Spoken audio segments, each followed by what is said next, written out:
اچھا اسامہ صاحب، انڈیا نے آپریشن بنیان محفوظ کے بعد جو شکست فوج سے دوچار ہوا، یک طرفہ طور پہ سینتاس معاہدہ ختم کرنے کا اعلان کیا، جو کہ عالمی قوانین کے مطابق وہ کر نہیں سکتا، لیکن بھارت اس سے پہلے بھی آبی جاری پاکستان میں کرتا رہا اور اس طرح کے اچھے ہتھ کنڈے استعمال کرتا رہا. کشمیر پانیوں کا منبع ہے، پانی سارا یہاں سے آتا ہے. تو آپ کیا سمجھتے ہیں کہ یہ جو بھارت کے اس طرح کے اقدامات ہیں جو پانی کے روک کے بنجر بنانا چاہتا ہے، اور پنجاب ایک ایگریکلچر علاقہ بھی ہے، تو اس کے کتنے خطرناک جو ہے نا وہ ہو سکتے ہیں نتائج، اور آپ کیا کہیں گے اس پہ؟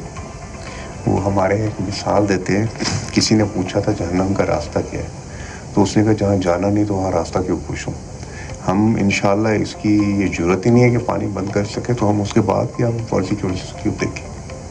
تو اگر کسی نے پانی بند کرنا ہے تو پھر پاکستان اپنا حق رکھتا ہے، ہر اعتبار سے رکھتا ہے، اور پاکستان کے ساتھ کتنی جنگ مول لینی ہے تو اس نے پہلے اپنا حشر دیکھ لیا ہے. پاک فوج جو ہے وہ ماشاءاللہ ہمہ وقت تیار ہے، پاکستان کی اندرونی اور بیرونی سرحدوں کی، پاکستان کے پانی کی، پاکستان کی فضاؤں کی، ہر چیز کی محافظ ہے. انشاءاللہ ہمیں اس چیز کے لیے سوچنے کی بھی ضرورت نہیں ہے، ہمیں کوئی پریشانی نہیں ہے.